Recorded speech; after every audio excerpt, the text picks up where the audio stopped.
Bueno, contamos hoy con Juan Pablo Ruiz Nicolini, es una de las personas, a mi gusto, que más sabe de ciencia de datos del país. Nos va a estar contando un poco sobre, bueno, la relación entre ciencia de datos y opinión pública, digo, cómo la ciencia de datos también, de alguna manera, transformó la opinión pública y cuáles son los aportes para digo, tener una opinión pública, los aportes que puede hacer la ciencia de datos para digo, robustecer, hacer evolucionar la opinión pública.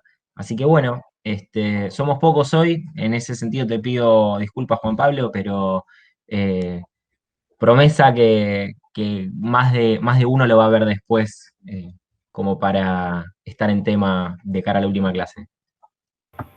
Ahí dijo Matías que se estaba sumando. Ah, entra Matías, perfecto. Buenísimo.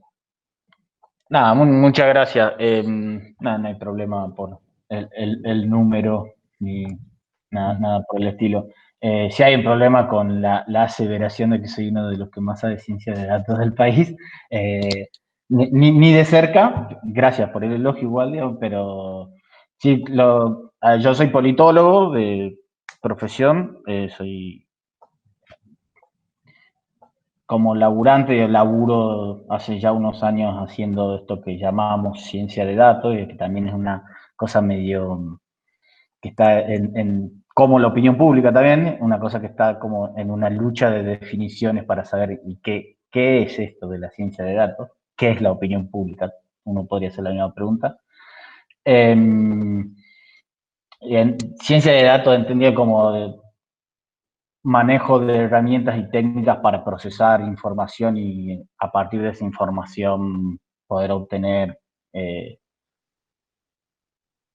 insights. Voy a hacer cipayo al 100% diciendo muchas palabras en inglés, pido disculpas de antemano, pero básicamente uno podría entender ciencia de datos como ese, poder agarrar un montón de información que está en muchos formatos y distintos soportes, poder procesarla, limpiarla para poder entender mejor y poder encontrar patrones en esa información, poder dar respuesta a preguntas, y esto incluye, además del procesamiento y limpieza de la información, que además esto se entrecruza con otras cosas que entiendo que estuvieron charlando ya con varios invitados anteriores, como Big Data, qué es Big Data, qué no es Big Data, si la data está estructurada o no, si es data que obtenemos en tiempo real o no, y muchos de esos, etcétera.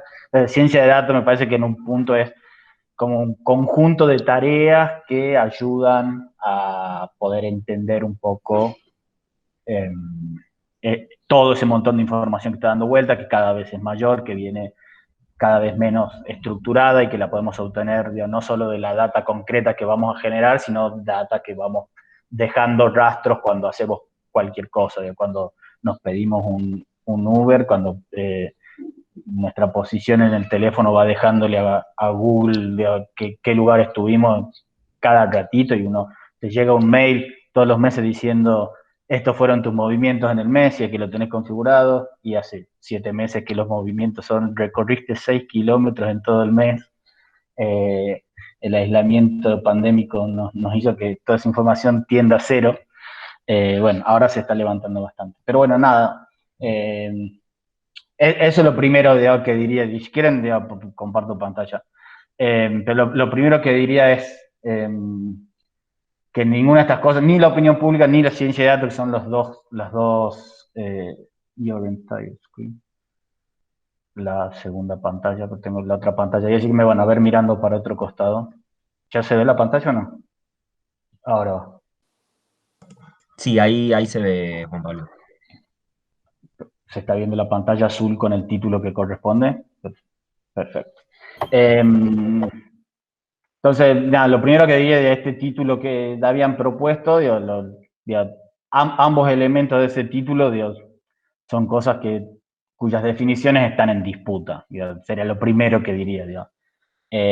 Da la presentación que hizo Pablo, también yo ahí a priori eh, no diría que la ciencia de datos moldea la opinión pública, sino que es dado la opinión pública sea lo que sea eso y definamos como la definamos, la ciencia de datos nos permite explorarla y eventualmente actuar con esa información, y va a haber otro tipo de tareas o procesos que eventualmente intervengan en los distintos pasos que involucran a eso que sea, que digamos que es la opinión pública. Pero diría que es más como una caja de herramientas para poder entenderla y poder sacar información de digamos, la opinión pública puede ser, digamos, ¿cuáles elementos podemos decir son opinión pública? De lo que podemos extraer a través de encuestas, haciendo preguntas para tratar de entender cuál es la posición o un aproximado de cuál es la posición que tiene la sociedad sobre determinados temas. Puede ser, digamos, opinión pública, podemos tomar la opinión pública, los resultados de una elección, digamos, son la posición, es un resumen acotado a una decisión de un voto, de una boleta que metes en la urna, que condensa un montón de eventuales posiciones sobre temas. Yo voto a este porque está en contra o está a favor del aborto, voto a este porque quiere más Estado o menos Estado. Entonces podemos tomar el voto también, los resultados de elecciones, como una expresión de la opinión pública. También la opinión pública, en sentido amplio, puede ser, digamos, las protestas, digamos, o un paro, digamos, el sindicato haciendo paro, digamos, de manera colectiva, y es parte de una opinión generalizada de un sector de la sociedad. Hecha esta cosa medio amorfa, digamos, teórica, digamos, pero partiría de eso, de entender, digamos, desde mi punto de vista al menos, digamos, que los dos elementos de este título son elementos que no tienen una definición de aceptación generalizada. Quizás más la opinión pública, y hay distintas escuelas o distintas vertientes o lo que sea, y la ciencia de datos es algo más que está sucediendo en este momento, ya hace unos años, pero es algo muy en presente continuo y se está redefiniendo, y hay discusiones más fuertes sobre qué es hacer ciencia de datos. Yo lo tomaría como esta tarea de recopilar, recolectar datos de todo tipo, distintas fuentes, poder procesarlos para poder entenderlos, y eso implica tareas como desde la visualización o el modelado de la información que estamos obteniendo hasta la comunicación de la ciencia de datos, como que implica, y todo esto está cruzado por herramientas técnicas y de capacidad de procesamiento de esos datos, de conocimiento técnico, de programación y distintas tareas. Entonces, yo, partiendo de esta propuesta de título, lo que voy a tratar de mostrarles y tratar de responder a, si eso fuese una pregunta, cómo es la relación ciencia de datos y opinión pública, qué podemos pensar de esa relación de esos dos elementos. Ya traje algunos ejemplos que tratan, medio de cruzan desde mi experiencia más profesional sobre estos dos ejes, traje ejemplos como para mostrarles y que podamos discutir y podamos charlar a partir de eso. Desde ya, todas las veces que quieren, si es que no tienen ni siquiera ruiditos en los micrófonos, si los quieren dejar prendidos y charlemos más sin estar muteado, para mí mejor. Entonces, partiría de esto, es una cita del año pasado. Esto lo tomé, yo trabajaba haciendo ciencia de datos para comunicación política, básicamente, tanto para cosas de gestión como para el año pasado fuertemente para las campañas electorales. Trabajaba en la consultora Menta con Luciano Gallup, y esto es algo de lo que estuvo muchas veces mostrando Luciano y yo también en algunas ocasiones, pero me parece que esta cita está muy bien. Ahora vamos a ver un poco qué es, pero así la leo rápido. La incertidumbre que hay sobre el resultado de las PASO es tan grande en el mercado financiero que los brokers que deben asesorar a sus clientes en cómo invertir el dinero ya no solo miran lo que arrojan las encuestas para trazar los escenarios y hacer sus recomendaciones, también apelan a herramientas tecnológicas de Big Data. Básicamente, en el contexto de la elección, usamos Big Data para entender cuáles van a ser los escenarios y hacer proyecciones para, en este caso, los inversores. Si es que gana X o gana Y, si es que gana Alberto Fernández, gana Mauricio Macri, esa es la idea detrás de esto. Ambos candidatos están a la par, sugiriendo que el corte de boleta en la provincia de Buenos Aires no será tan grande como se esperaba, señaló Mauro Massa de Bull Market. Comentó que esta herramienta funciona mejor en las generales que en las PASO, lo que está sugiriendo que Macri ganaría en octubre. El broker remarcó, nosotros hacemos Big Data, trabajamos mucho con Google Trends, tendencia de búsqueda de Google, buscamos el volumen mediático de cada candidato, lo buscamos con nombre propio, y acotó que si bien en Argentina no está muy desarrollado, en Estados Unidos se utiliza mucho. Big Data, Google Trends. Entonces, dos ejemplos sobre esto.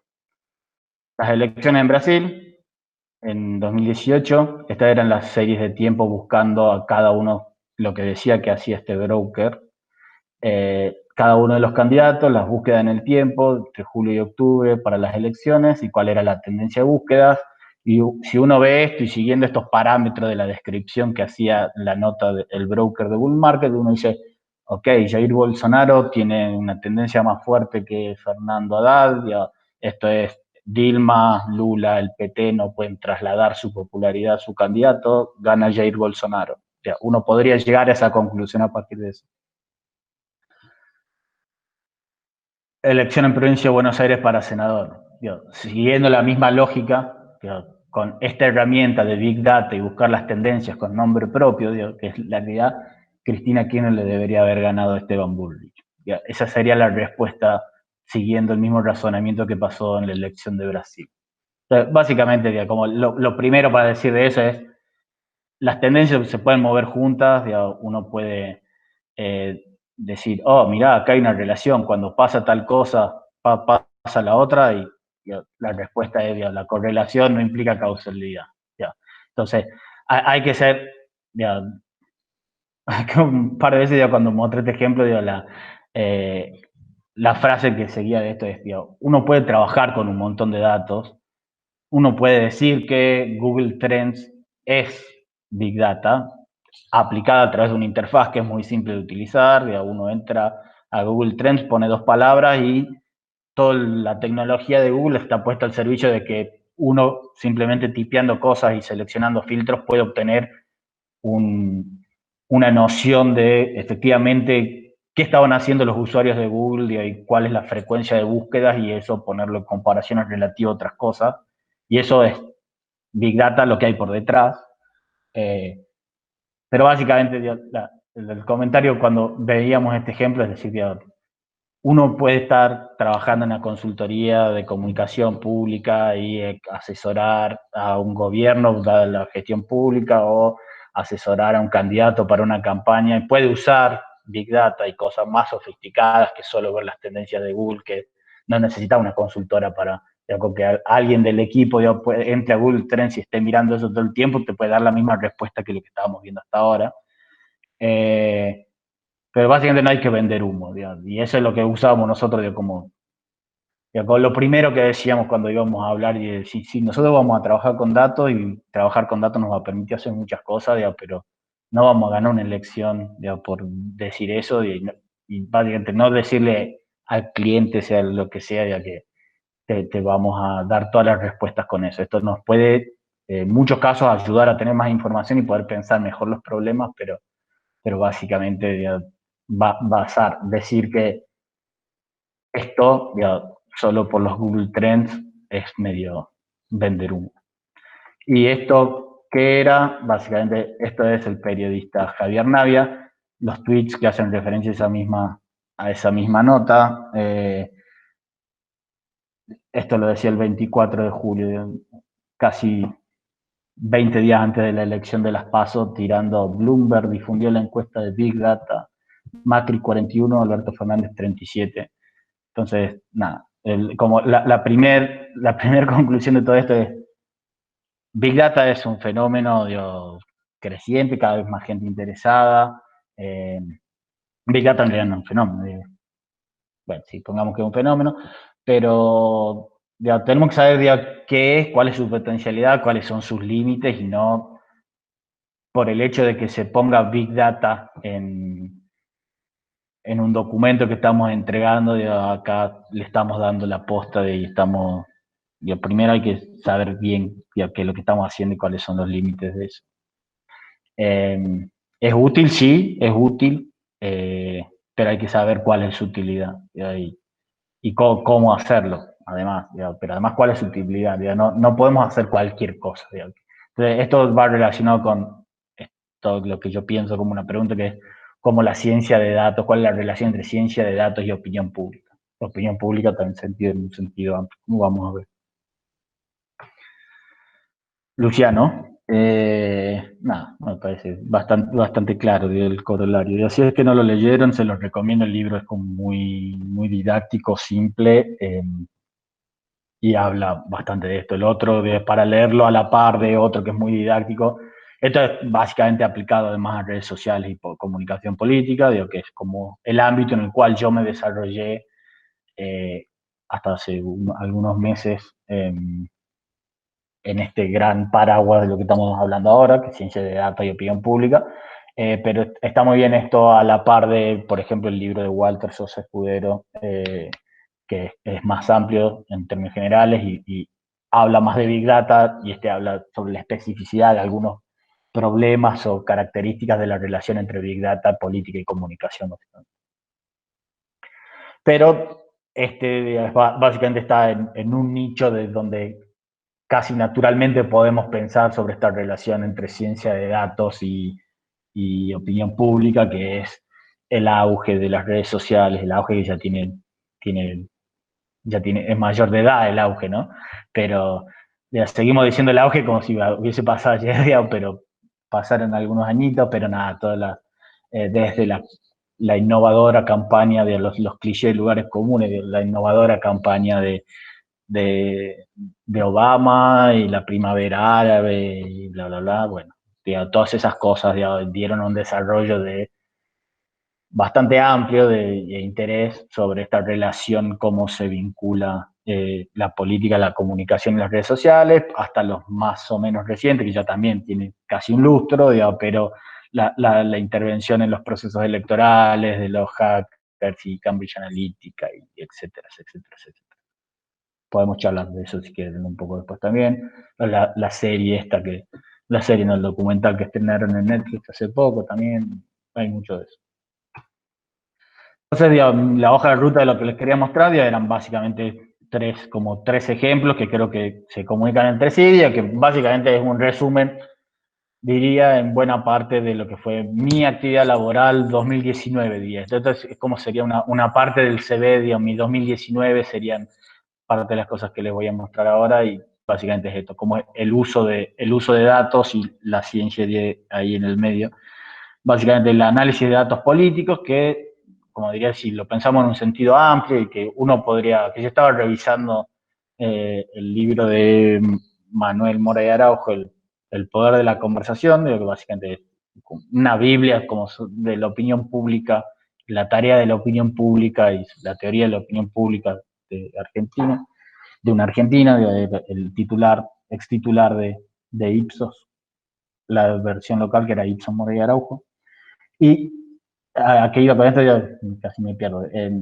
Esto es entender la opinión pública en sentido amplio, y por eso agregaba como, por ejemplo, los resultados electorales son una manifestación de la opinión pública.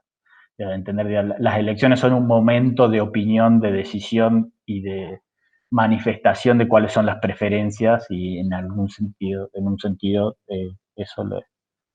El segundo punto, ahí les voy a mostrar un poco qué es lo que hicimos, esto del análisis, que me refiero a este análisis de datos políticos. Voy a mostrarles un poquito de un trabajo conjunto que hicimos con un compañero, con los compañeros de Ágora para las campañas 2019, y un poco de esto de lo que hablábamos al final sobre esta relación, vínculo entre opinión pública y redes. Entonces, lo primero, el análisis de datos, ahí salió el cipallismo en inglés, pero bueno, defectos.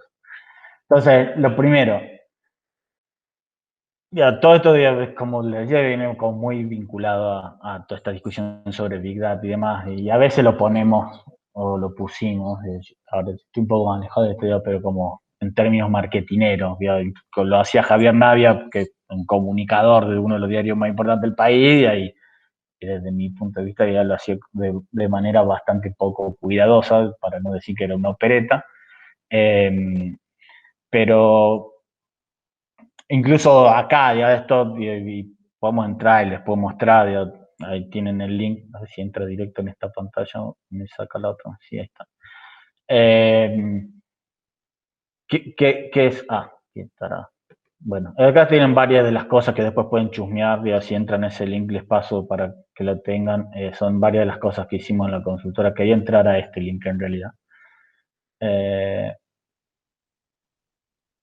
Básicamente, ya este es Big Data, Small Data, Medium Data. El proceso en el cual se generaron estos datos originalmente están casi seguro, están scrapeados, están descargados de una manera, ya, como serían, si uno lee el libro de Walter César Escudero, sería como cumple los pasos y los requisitos para considerar. Quizás no tanto por el volumen, el tamaño, no sé si es tan grande, que es una de las dimensiones de ser Big Data, pero sí por esto de que son medios a través de dispositivos electrónicos sería inmediatos y medio en vivo. Uno se hace de esos datos con una alta frecuencia en corto plazo de tiempo y los hace medio en vivo, sería algo por ahí iría la definición. Y estos son datos que están reprocesados luego, armados en bases de datos ya estructuradas de alguna manera, o bases de datos relacionales, y llevados al final del día a un CSV, que es como una planilla de Excel. Nada, esto tiene como varios pasos del reprocesamiento, pero el punto original son las tablas que se pegan en las web del escrutinio provisorio y alguien metió un robotito, las descargó y de ahí armó esas bases de datos. Entonces, una de las cosas, ¿qué es lo que hicimos nosotros? Esta es una versión, como vieron en el link anterior, había muchos otros que tenían candaditos, esos son los clientes de la consultora, dejamos como casi muchas de las cosas que están, a ver si puedo entrar acá.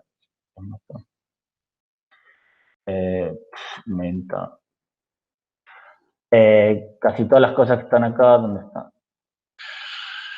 Bueno, son esos que están listados ahí en el blog, pero son estos, son todas como pequeñas herramientas que están abiertas al público, que básicamente son muestras del tipo de tareas de ciencia de datos que hicimos para la comunicación pública, con lo cual este sería un pequeño muestrario de las cosas que hicimos en aquel momento. Y entonces, en términos electorales, diría que esto es como una buena manera de aproximarnos a qué tipo de información podemos tener. Si es que acá básicamente el resumen de elecciones presidenciales de 2019 y 2015 con los distintos turnos, y esto es para tener como unas primeras aproximaciones. Pongamos que es el balotaje y queremos ver los votos del Frente de Todos en, vamos a poner en Cava, que es así. El balotaje, así que tiene que haber sido bastante macrista, entonces sabemos que esto fue lo máximo que sacó por el color, lo máximo que sacó el Frente de Todos en el balotaje, estamos en Soldati entre 45 y 50 puntos. Y así cada una de las pestañas tiene como distintas maneras de entender características socioeconómicas, como la evolución electoral para cada uno de los distintos espacios de la geografía y demás. Entonces, ¿por qué traigo este ejemplo? Me parece que una buena manera de entrarle a esta pregunta, esta relación entre ciencia de datos y opinión pública, es entender qué es lo que elegimos como ciudadanos, y cuando estamos eligiendo como ciudadanos, detrás de eso lo que hay es una preferencia y es una manifestación de esas preferencias. Obviamente es una simplificación, pero el voto es un ejercicio de simplificación. Estamos en una sola acción, eligiendo, en este caso el balotaje, así que estamos eligiendo una única persona, eligiendo ese presidente, estamos haciendo al menos nuestro promedio de cuál es nuestra opción para toda una canasta de políticas que esperamos que ese candidato que estamos eligiendo realice. Entonces, una manera de entrarle a esta relación entre ciencia de datos y opinión pública me parece que puede ser esta. Esto que está montado como una app de libre acceso, de una cosa que hice yo durante este año. Estas son de las buenas cosas de la pandemia, de estar encerrado, tuve tiempo como de trabajar algunas cosas. Escuché recién que estaban trabajando en R, no sé qué es lo que estaban haciendo. Esto es un paquete de R que escribí yo, que está publicado en CRAN. CRAN es el repositorio de software de R, y este es el link, pueden entrar ahí, no está linkeado, pero lo pueden escribir. ese es el link donde está la versión de desarrollo, después pueden instalarlo en... Se los muestro así más fácil. No sé dónde me quedé con la... Okay, no importa. Básicamente esto tiene mucho más que la versión de la app que les mostré recién, esto tiene información desagregada para descargarse, que cada uno puede hacer los análisis que quiera. Originalmente era electoral, ahora ya tiene muchas otras cosas, con lo cual también uno puede decir que se extiende esto que les decía recién de la data electoral como uno de los lugares donde ver la relación con la opinión pública, pero básicamente acá se pueden descargar un montón de elecciones para cargos nacionales, diputados, senadores y presidente a nivel de mesa para elecciones desde el 2005 hasta el 2019. Entonces, pueden tener un nivel de detalle y granularidad para hacer los análisis que cada uno quiera, que ya están facilitados a través del paquete. Incluye después además otras cosas como discursos presidenciales, están los discursos de inauguraciones de sesiones, ahí ya no sería opinión pública, pero para que se entiendan de las cosas que hay y se podrían ver, eventualmente cruzar esa información con otra, que es parte de esto, de lo que iba a apuntar con lo de ciencia de datos. Quizás no necesariamente todas estas cosas que les estoy mostrando ya sean directamente opinión pública para ponerlo dentro de ese paraguas, pero sí insumos con los cuales uno cruza otro tipo de información de opinión pública para poder entender mejor cuáles son esos datos que uno recopiló como opinión pública. Entonces, nada, los datos electorales, conjunto y el acceso a eso. Entonces, un ejemplo de cómo usamos este tipo de información que les mostraba recién, que es como la que está en ese dashboard, o la información que se puede descargar a través de Polar, cruzamos en este trabajo para las elecciones de 2019, cruzamos información más puramente de opinión pública, esto es información de encuestas, con información histórica de elecciones para tratar de combinar esa información para tener mejores recomendaciones en el proceso de la campaña electoral. Entonces, la ciencia de datos en este caso estaría al servicio de el cruce de información de opinión pública con otros insumos como los que les acabo de mostrar para poder tener un mejor entendimiento de cuáles son las características de la opinión pública y su historia en los procesos electorales y ver cuáles son las mejores recomendaciones que podríamos dar para los candidatos, básicamente. O para las campañas de los candidatos. Ahora les cuento. Entonces, básicamente, ya, la parte que había aportado yo, que era no el análisis de las encuestas, sino el análisis más histórico, y entonces lo que agarramos en las elecciones del año pasado, agarramos las elecciones presidenciales anteriores, evaluadas a distintos niveles, en este caso está a nivel de departamentos, con lo cual ahí hay 531, si no me acuerdo mal, son los 531 departamentos en los que se dividen todas las provincias de Argentina, de los cuales 135, si no me acuerdo mal, son de la provincia de Buenos Aires. Y lo que hicimos fue medir con esa información de los votos electorales que recibieron las fuerzas políticas en elecciones de 2011 y de los distintos turnos, además probamos distintas cosas, pasos y generales, 2011 y 2007, y vimos cómo se había movido para los candidatos a los que nosotros ubicábamos como, para poner etiquetas, digamos, PJ, PJ u oposición, PJ o macrismo, para tratar de ordenar y catalogar, porque ahí sabemos que hay como decisiones metodológicas que tomar, cómo lo ubicás al gringo Schiaretti, pues esa quizá era más o menos fácil, si lo pones adentro, ¿no?, de lo que sería la coalición, qué haces con los casos más provinciales, qué haces con los fueguinos, con los misioneros, el MPN, si el MPN le fue más o menos bien, tuvo candidato presidencial o no. Entonces ahí hay una serie de decisiones que tienen que ver menos con esta cosa más informática y de código y datos, sino es más de conocimiento de dominio, de poder tener una definición que obviamente va a ser subjetiva y una definición es un a priori que uno pone para poder hacer el cálculo luego.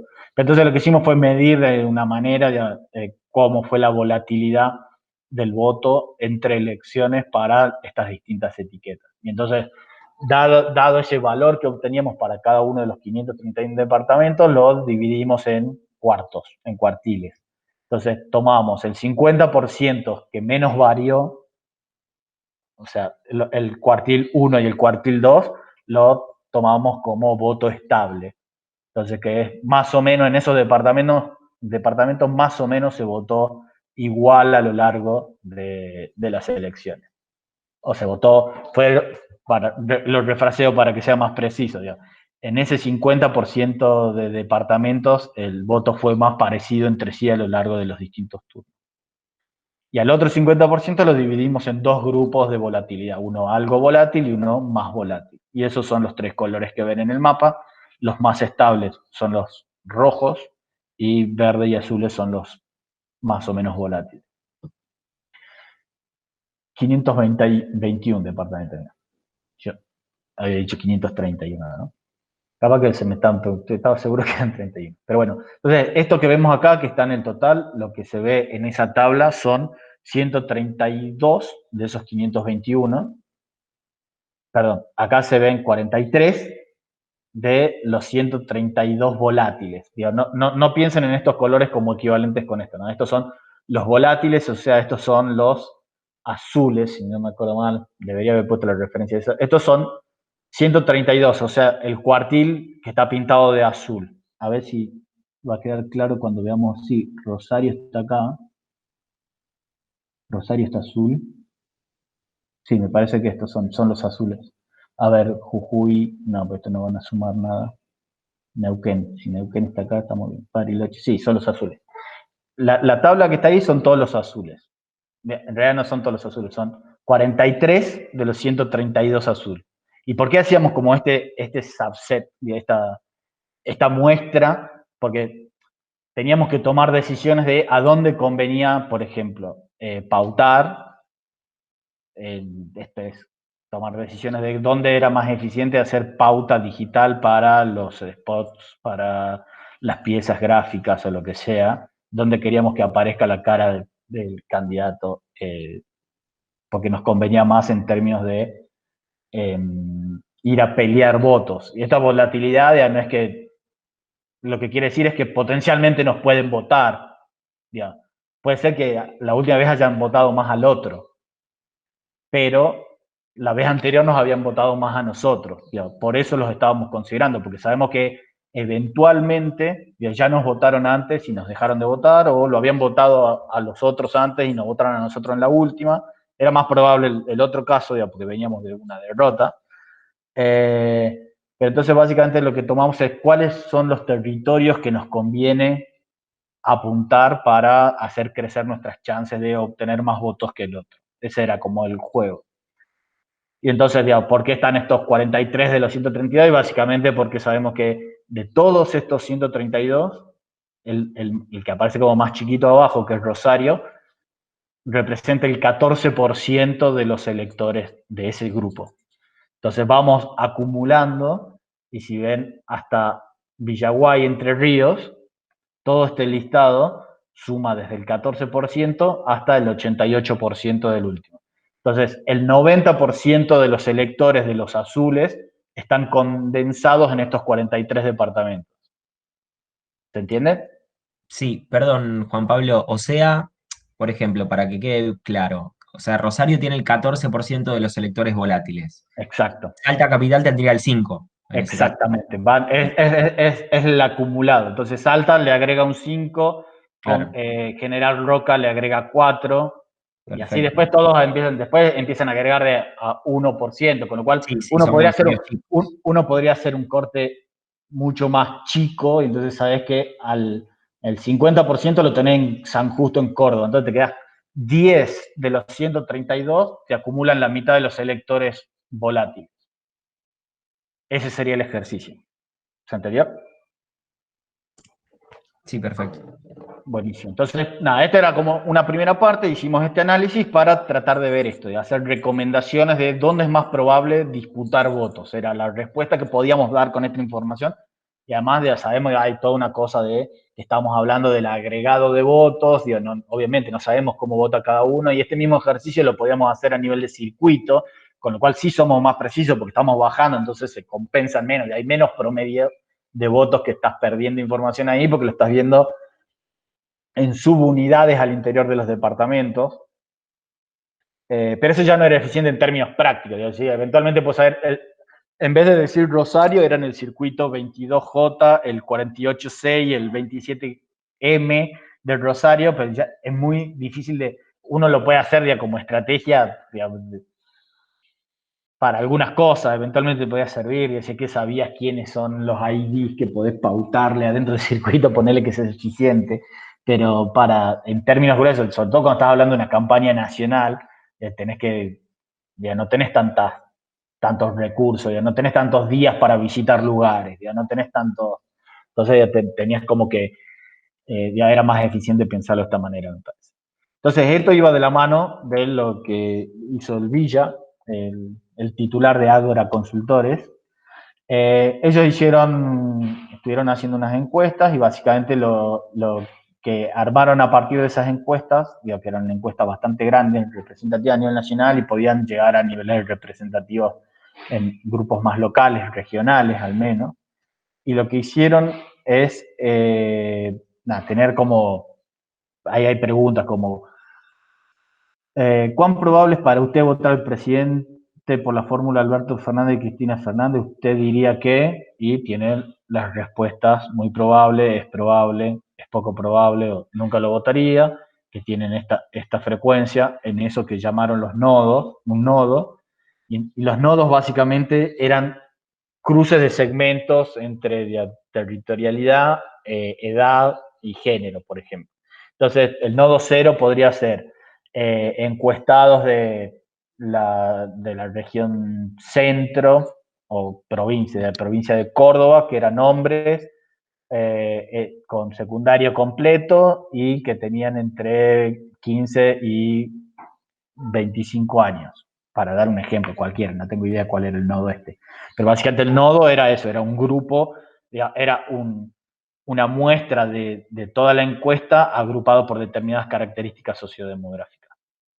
Y entonces cada uno de esos nodos después tenían la representación. En realidad acá la apertura está después, así que no era eso, el nodo, porque después al nodo lo van abriendo acá, si ven acá está la apertura regional, entonces pueden ir viendo diferencias. El nodo, no me acuerdo bien cómo estaba definido, acá tienen, si es que no sabe a quién vota, que está buscando acá cuáles son las respuestas, o cuáles son las personas que estaban indecisas, porque lo que estaba yendo era buscar indecisos. Entonces, si es que está seguro, muy probable que vote a Cristina y a Alberto, entonces esa persona ya es un voto duro, no me tengo que gastar en hacer campaña por él. Me voy a los que son más indecisos.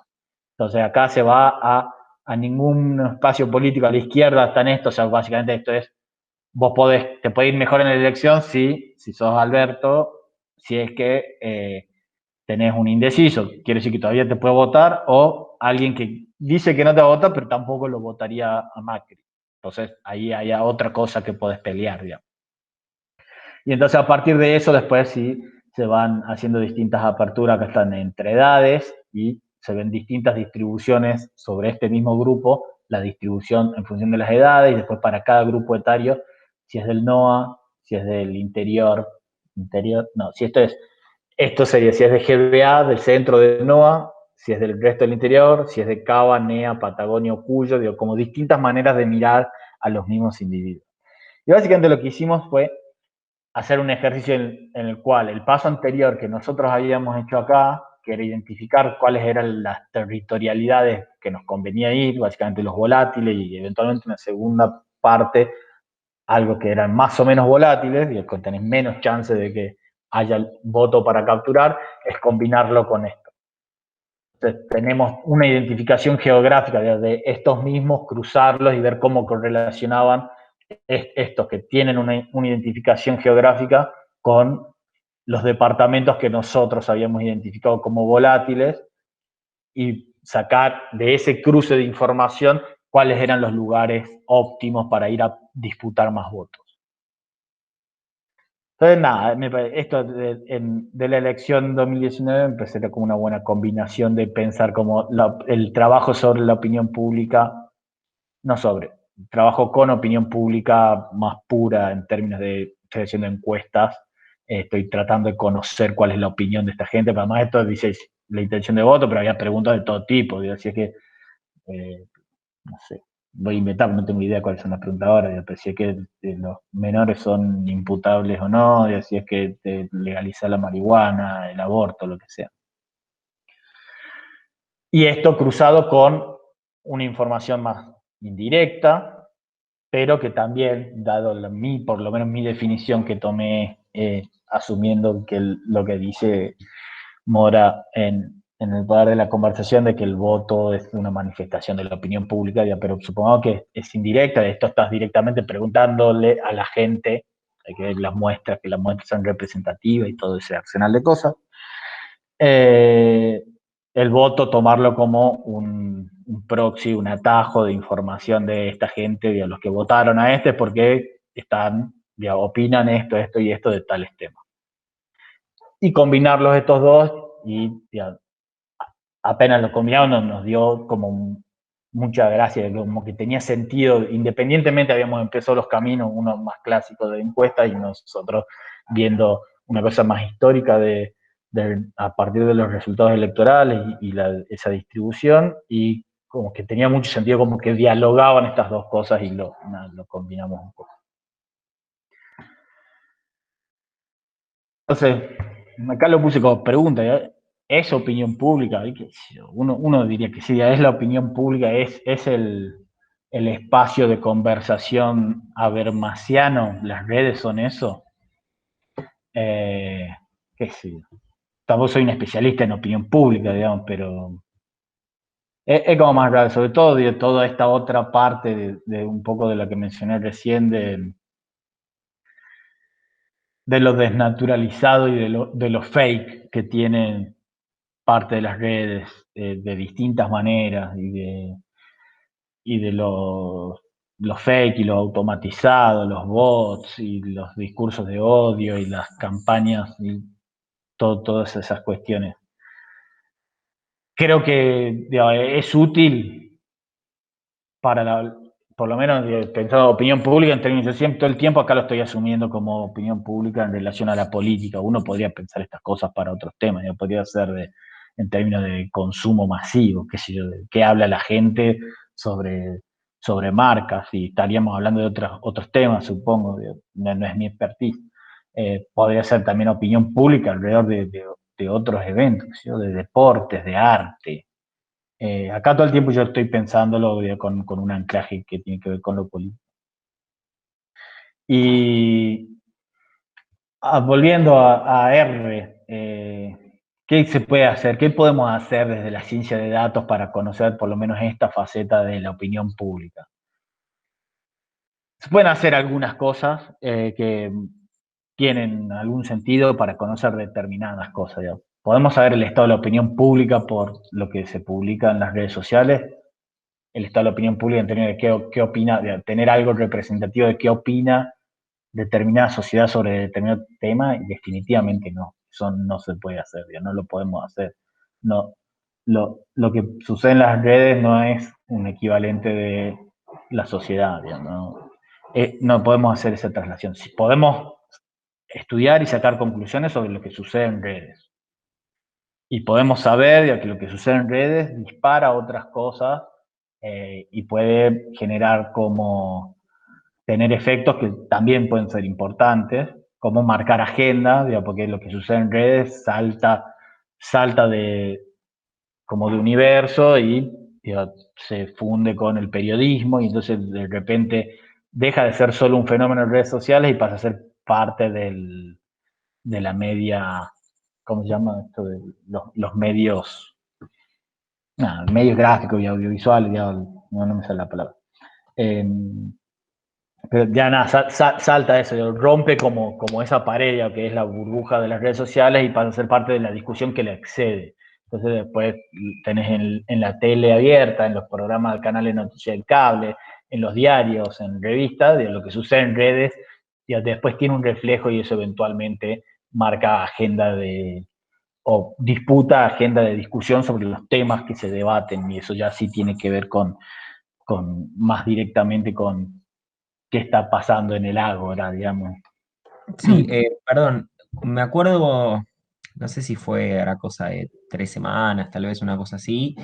eh, Digo que no es que solamente hay cosas que pasan de las redes al mundo de los medios de comunicación, eh, sino que mismo muchas veces los medios de comunicación son los que justamente también, digo, retroalimentan lo que sucede en las redes. Creo que Santi hará cosa de 2 semanas o 3, digo, no recuerdo con precisión, pero decía esto, por ejemplo, de que, no sé, Infobae no puede reproducir el mismo discurso que se reproduce en las redes, pero sin embargo, después te pone, no sé, la pancarta que diga que de la señora en el obelisco que dice muerte a Cristina o Cristina Chorra o lo que fuera. Este, y que si bien, digo, no es algo que está diciendo Infobae per se, es algo que surgió de las redes, que después se trasladó al territorio, porque se trasladó también, bueno, a las marchas en el obelisco, ahora durante la cuarentena, este, y los medios tradicionales de comunicación lo levantan sabiendo, bueno, de dónde sale y cuál es el componente, sin, digo, arrogarse el hecho de que, o sea, Clarín no es el que está diciendo que Cristina es una chorra, sino que lo está diciendo la señora con la pancarta y Clarín te lo muestra. Digo, hay como una suerte de universo casi amalgamado en algunos casos entre el mundo de las redes, los medios de comunicación, y ahora, que es algo que me parece que es un fenómeno bastante reciente, también en algunos casos la calle, el territorio, ¿no? Digo, Sí, medio que quedó desdibujado eso, ¿no? Digo, con lo que hizo Clarín este fin de semana. totalmente, sí. Publicando y Recién, cuando lo el estaba diciendo, me domicilio venía acordando de eso. la expresidenta y actual vicepresidenta, Sí. ¿no? Digo, como que, más allá de que después dijo, nosotros no solamente nos dedicamos a informar, digo, pero como que cada vez se animan a más, ¿no? Están dando un paso, están corriendo la frontera de lo posible, ¿no? Ni siquiera de lo políticamente correcto, si queremos, de la regla de juego de la democracia. Exacto. Eh, De hecho, perdón, creo creo que, que y creo que hoy en día no solamente sirve para la reproducción de lo que pasa en las redes, sirve en este efecto de retroalimentación, ¿no? Digo, que comentaba Juan Pablo, sino también para hacer propio una supuesta, porque en definitiva después terminamos, más allá de que no querramos, uno termina consumiendo lo que sucede en las redes, termina consumiendo lo que aparece en los portales o mira en la televisión y termina eso. Creo que, no me acuerdo ahora quién era, creo que era Eugenia Mittelstein que decía algo así como, primero no podemos subestimar a la audiencia, ¿no? En esta idea de que, ¿no? de que lo que dice Clarín le entra a todos por igual, sino que generalmente uno termina reforzando la idea de lo que dice Clarín principalmente a través de los conocidos que reproducen eso. Ese no es algo tan lineal ni tan directo, pero a mí me llama la atención, ¿no? Me llama la atención. Sería hasta premonitorio, ¿no? Porque todos estos fierros, y hoy estamos hablando de Twitter o de Facebook, pasado mañana vamos a estar hablando de otra cosa, como ahora de pronto apareció TikTok, ¿no? Y pasado mañana vamos a hablar de otra. Tiene un porqué, no porque sea fan de las teorías conspiranoicas, pero me parece que hay una cuestión, una debilidad de la política en general para poder plantarse en estas cuestiones y poder pensar políticas públicas capaces de poder al menos generar algún efecto de contención ante el avance de estas cuestiones. sí. No sé. Sí, sí, coincido. Bueno, y un poco esto me trae a una de las primeras charlas que tuvimos también en el ciclo este, eh, sobre, digo, también para contarle un poco a Juan Pablo el recorrido que estuvimos haciendo, una charla sobre, me parece que fue sobre economía colaborativa, la segunda parte que tuvimos con un chico, Pablo Vanini, se llama, plataformas de economía o economías de plataforma en realidad, y nos contaba, bueno, más allá de las nuevas economías de plataforma, lo que son, bueno, las redes sociales y esto que dice Santi, o sea, ¿por qué es que la política no se puede plantar a pensar un poco cómo contener el avance o cómo encauzar tal vez las redes a un juego democrático? Y justamente porque digo, todas este tipo de nuevas corporaciones son más grandes que los estados que son los que hacen la política. O sea, si ni el Estado la potencia más grande del mundo, que es Estados Unidos, lamentablemente, pero lo sigue siendo, tiene el poder de tal vez controlar o poner en eje a las corporaciones de redes sociales, menos lo va a hacer un Estado tercermundista como el argentino, ¿no? Nada, digo, son las reglas que vienen a imponer las grandes corporaciones, de algún modo. Pero bueno, no sé si nos fuimos un poco con Nada, no Pablo, pasa pero nada. parece que Total. viene al caso Sí, también, sí, ¿no? sí, sí. Sí, total, que sí, es súper complicado. Yo ahí diría un par de cosas, digamos, y que digamos, creo que por suerte pues, ya estaba un poco cansado de laburar con esas cosas, digamos, pero em,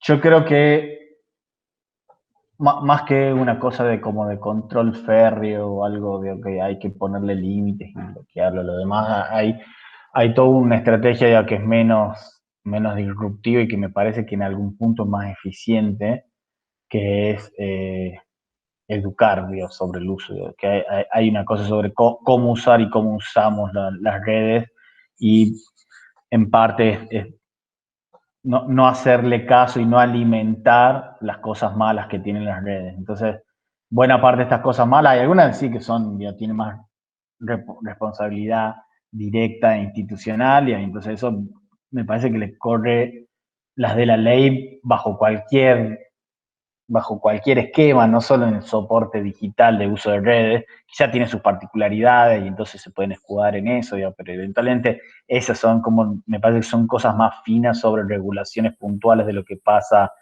en Internet y que hay un montón de regulaciones eventualmente que pensar, pero lo pensaría menos en términos del contenido y desde esa perspectiva. Y en términos del contenido y demás, digamos, por ejemplo, si estamos pensando en los trolls, los discursos de odio y este tipo de cosas, como algunas de las que mencionábamos, ahí que si uno puede hacer cargo de eso cuando tenés personas con nombre y apellido que tienen una centralidad que vamos a pensar en Fernando Iglesias. ¿Ya? Entonces uno ahí puede asignar responsabilidad y uno puede pensar en cosas, eventualmente me parece que ahí tiene algún sentido, pero independientemente me parece que del uso de redes, ¿ya? Es por... pero si estamos pensando en usuarios que son medio anónimos, digamos, y después la automatización de cuentas, de trolls, que en realidad no son automáticos, digamos, sino que son personas, ya que están personas, digamos, usuarios escondidos detrás de trolls, no, en realidad esos serían los fakes, digo, los trolls, digo, pues Fernando Iglesias es un troll. Ver un fake es alguien que no sabemos quién es, y eventualmente lo que hay que hacer, digamos, me parece, porque aquí veo con la educación, es de esta frase medio hecha, también medio trillada que está por ahí, digamos, es de no alimentarlo al troll. El troll tiene éxito solo en tanto y en cuanto haya gente que lo alimenta. Entonces, si es que son solo trolls los que están dándole el volumen inicial, ya que para eso trae el ejemplo de usar ArcTweet para análisis de datos que puedes recopilar a través de la API de Twitter en R muy fácilmente un montón de datos y analizarlo, y era parte de lo que hacíamos como flujo de trabajo diario.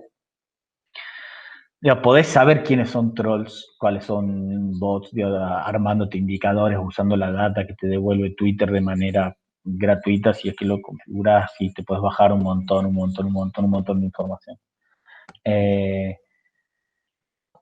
Más allá de eso, ya esto en términos de la discusión, y esto sí quizá tiene que ver con eso, con la discusión pública y la opinión pública y demás, pero diría de eso, cuando es discurso y el contenido que se está propagando está disparado desde estos lugares y está principalmente alimentado a partir de sus pares,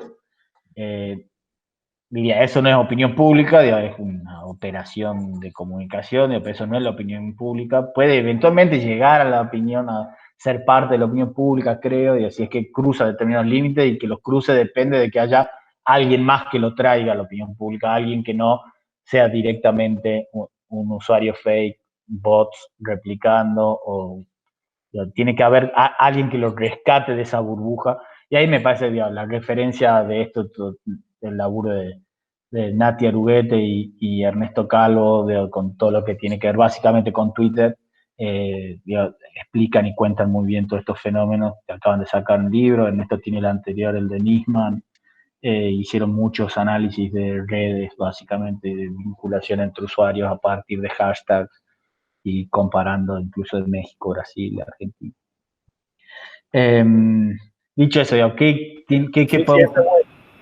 no, y para aportar, Juan Pablo, digo, a ver, yo no estoy diciendo que los movimientos de ultraderecha se deben exclusivamente a este auge, como decías vos, ¿no? El auge ya medio que pasó, a la instalación de las redes sociales, digo, el viva el cáncer, digo, no existía en internet, y Claro. el odio seguía estando, digo. Está bien, era otra, si queremos, el nivel de incidencia de los medios en la opinión pública, pero me parece que al menos hoy está más retroalimentado por audiencias, por lo menos por sectores a los que llegan otro tipo de audiencia. No sé, es todo un tema, ¿no? No estoy, yo lo entiendo, yo directamente soy más escéptico de eso, yo creo que se infla demasiado el poder que tiene eso y que terminamos discutiendo en una burbuja alrededor de eso, y era lo que iba con lo que seguía, ya ves que ya, pasa el tener jefe de prensa de políticos y a los amigos, digo, y que estamos hablando y me preguntaban algo, porque sabía que yo estaba trabajando bastante con redes y con datos. Y básicamente decía, tío, convencelo que deje de, no mire nunca más Twitter, que no le importa, digamos, lo que pasa ahí es cero relevante para lo que está haciendo su trabajo. Entonces lo único que hace eso es consumirle tiempo. Digo, las redes sociales las tiene que tener, sí, claro, digo, porque eventualmente te hacen salir en los medios, que parte del trabajo tuyo como jefe de prensa.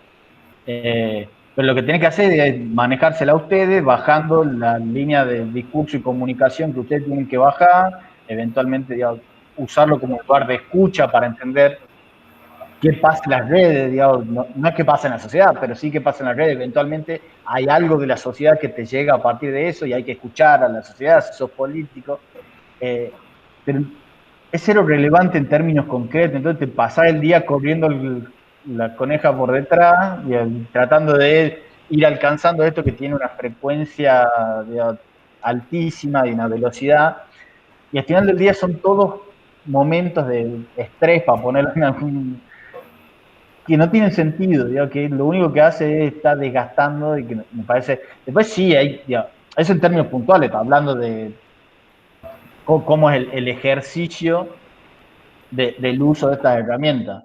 Después uno puede decir que sí, obviamente hay todo un uso y un abuso de determinadas cosas como las que venimos planteando, y hay algunos que la usan para hacer el mal, sí, y todos existen, que es más que antes, que cuando vio el cáncer y los medios, qué sé yo, en aquel momento eran los diarios, y entonces, qué sé yo, habían diarios que también en ese momento no era Clarín, era otro, digamos, y era Botana, ya no era Manieto. Pero ya existían de manera distinta, y ahora quizás existe, es más abrumador porque estamos todos consumiendo más información, entonces sentimos entonces que es más. Pero para mí, y ese es mi punto, que obviamente es absolutamente discutible, para mí hay una sobreexageración sobre eso, y eso era medio el mensaje general ya sobre esta parte ya que quería transmitir, de cómo lo veo yo, digo, que hay que ser consciente de la potencia de estas cosas, de todas estas herramientas y de todo lo que podemos tratar de aprender de lo que sucede, pero no hay que sobredimensionar, valga la redundancia y la contradicción, su potencia para para generar determinados resultados. Ya, no todo lo que estamos viendo ahí es tan determinante para lo que termina pasando. Me parece que está exagerado y que la capacidad que tiene de eso, lo que mencionaba vos mismo, citando a la Eugenia, los usuarios que interactuamos en redes, digamos, no comemos vídeos, así como tampoco es que, y esto es lo que creo yo, tampoco es cierto que vale, cosa, no es cierto que Clarín determine quién gana una elección, ni siquiera en los márgenes, ni siquiera en el balotaje. Uno puede pensarlo como una cosa de acumulación de eventos, de influencia y de marcar agenda, pero la gente ya te votó del momento en que Clarín hablaba mal y ganaste, te votó en otro momento. Me parece como que está sobredeterminada eso y en un punto sí es subestimar al público que interactúa con esas cosas. Sí, por eso la primera parte de la clase, digo, antes de llegar a esta parte en particular, me parece, digo, la potencia que tiene la ciencia de datos y tal vez el mal uso, ¿no? Porque a veces medio que se invierte. Digo, uno termina corriendo detrás de la pelota cuando verdaderamente, digo, con estas herramientas se puede hacer un análisis mucho más pormenorizado, microsegmentado, inclusive hasta en departamentos, digo, a ver, bueno, ¿dónde hay que ir a buscar ese voto? ¿No?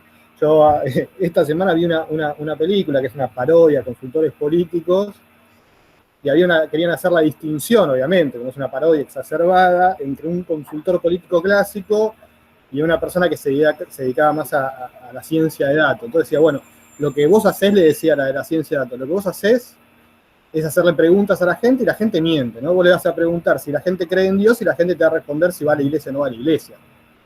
Y yo puedo decirte, con mi microsegmentación, a partir del conocimiento de los consumos, etcétera, etcétera, etcétera, si esa persona cree en Dios. ¿Entendés? Obviamente es exagerado, pero quiero decir, hay algo que todavía no estamos viendo con la posibilidad que nos da la ciencia de datos de poder ir a buscar los intereses, ¿no? Y tal vez pasa mucho en las políticas públicas. Nosotros somos acá del conurbano, en donde hay una clara diferencia, digo, en la gestión, por ejemplo, de Lanús, que la tiene a cargo ya hace 5 años, el PRO, que en sus campañas le llegaban cartas a los vecinos acerca de las obras que hacían a la vuelta de la casa, ¿no? Y eso no es tan difícil de hacer. Pero en el caso de Lomas, donde vivo yo, por casualidad te tiraban el folletín absolutamente genérico, no digo para todos por igual. Y a la persona le interesa saber dónde está el Estado, más aún hoy, y donde el intendente, si queremos, en estas localidades, es hasta más importante que el propio gobernador. Es como que siempre el gobernador está salteado, digo. Uno le exige más al intendente que al gobernador, más allá que el intendente tiene muchas veces está atado de pies y manos para gestionar tanto la educación como la salud, como la seguridad, etcétera, etcétera. Me parece que hay algo ahí que no se termina, porque inclusive hasta la propia academia cae lamentablemente hacia eso, en esa necesidad de estar en paper tras paper y responder a otros intelectuales y qué sé yo, terminan retroalimentando esa bola que muchas veces no va hacia ningún lado. Por eso está bueno esta mención que hiciste vos al libro de Fake News, que es de Calvo y Agurete, ¿no? Donde ahí creo que ellos lo plantean bastante bien. Bueno, vamos a analizar caso por caso. No es lo mismo el caso de Santiago Maldonado, que creo que es un eje del libro, con otros. ¿Dónde está? ¿Qué es lo que sucede ahí? Más que tomarlo como regla para general, ¿no? Uh-huh. Sí, justo Ernesto y Natalia son bastante académicos. Me parece que no es un defecto de los académicos, sino de los casos individuales que hacen cosas eventualmente. Pero sí, nada, a lo que iba con todo esto, de que me parece que sí, y es como el mensaje general de todo, de los distintos ejemplos. Acá pueden ver otro ejemplo que está linkeado en la página que les mostraba de Menta. Esta es una cosa que armamos también ahí, básicamente usando ciencia de datos, básicamente recopilamos la información de los tweets de todo el ecosistema político nacional argentino, de todas las cuentas que tienen en Twitter, y básicamente todo el gabinete de gobernadores, diputados y senadores, y tenemos todas las cuentas y nos descargamos todos los tweets que esta gente hace, nos descargamos originalmente antes del cambio de gestión, o sea, antes del 10 de diciembre, nos descargamos a quienes seguía cada uno y de esa manera los pudimos caracterizar, y a qué grupos pertenecían, a cómo se relacionan entre sí, y vemos también cuáles son los tipos de tweets que tienen más reacciones cada uno de ellos individualmente, cuáles son los tipos de hashtags que usan, nada, es como una interfaz, como una solución de típicas cosas que puede hacer para entender este gran volumen de datos de manera simple,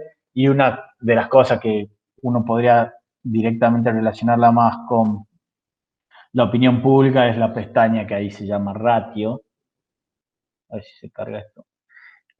No, estoy ya igualmente. ¿Qué estará? Que básicamente es la opción que nosotros encontramos replicando una cosa que habían hecho en 538, este portal gringo que analiza datos y sobre todo de elecciones y de deportes, que básicamente muestra.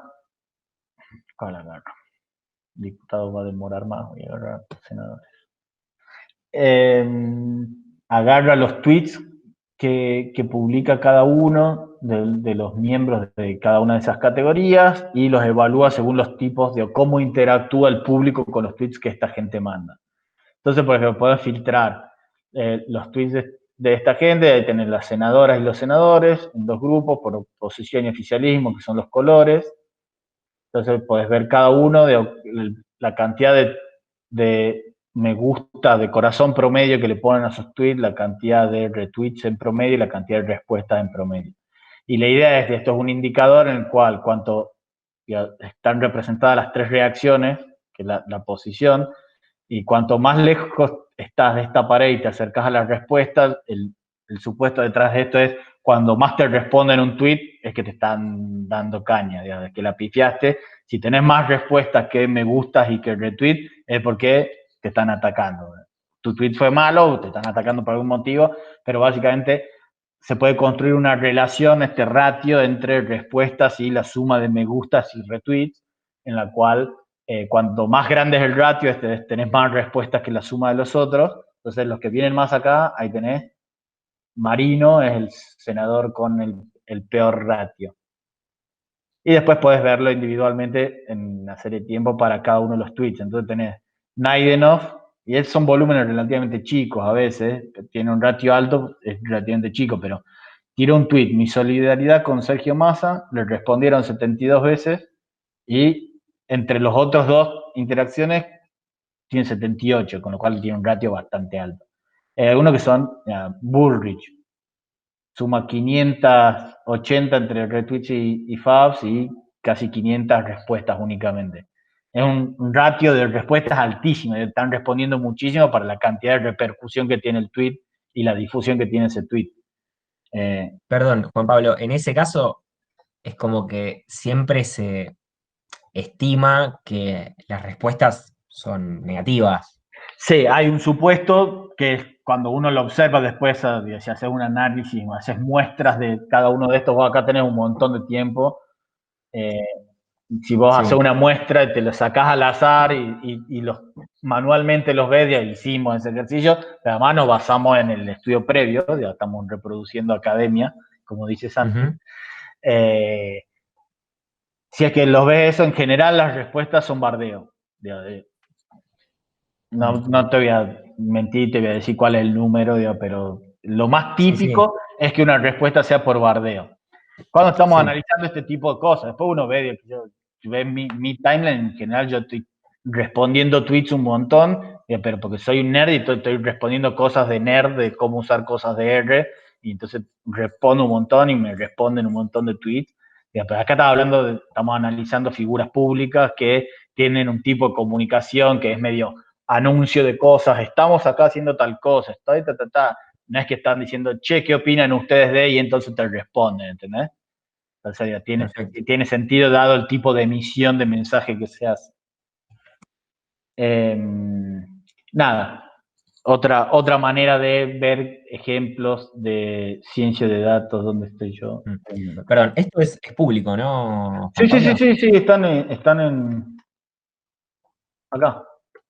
Ahora paso igual el link de la presentación, pero en esta página metacomunicación.com/Big Data están los 4.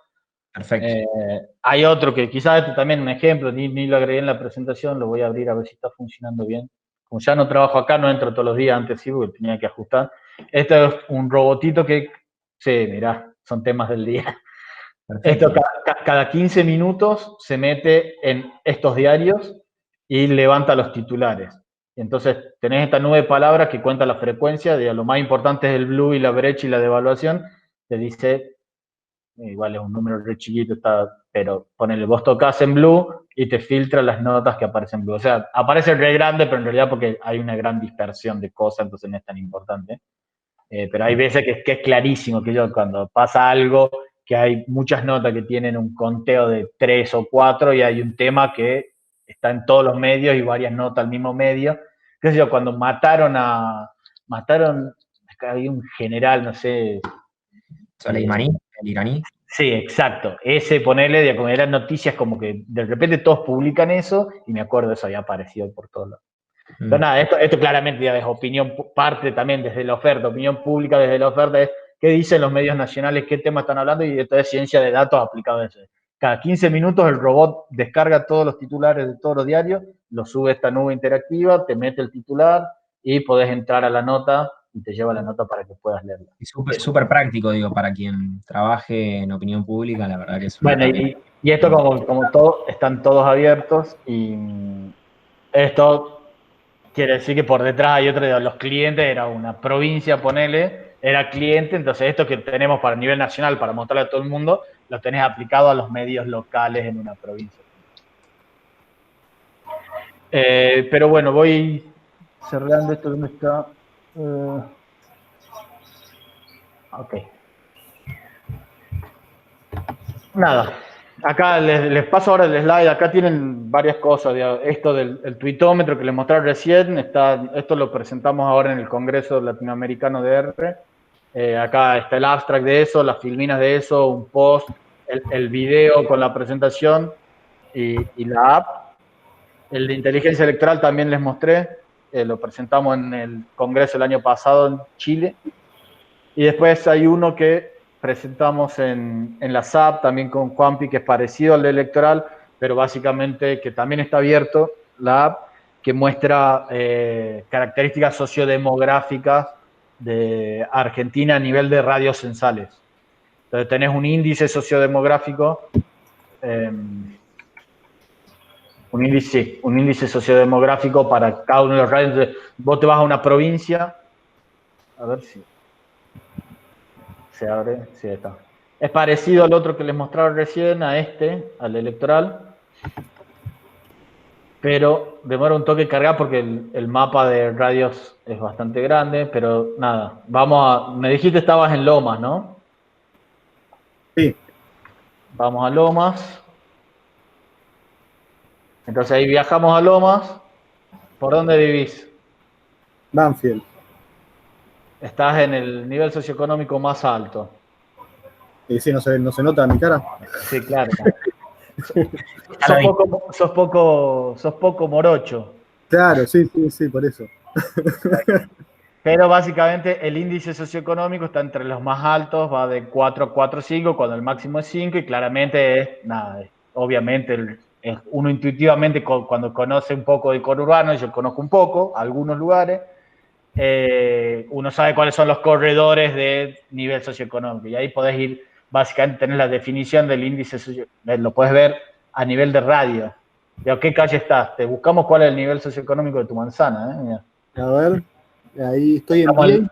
A ver, doctora. Ahí está French, Maipú. Ahí está Vieites. No la veo a Vieites.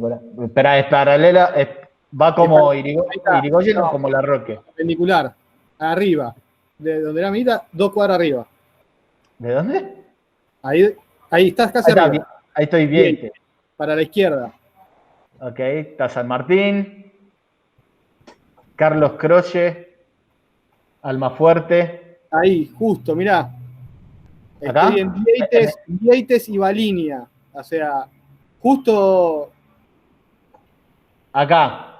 ahí, pero claro, de la manzanita con plata, no con la de los pobres. Del Enfrente ya son lado, pobres. del lado de Cerros Colorado.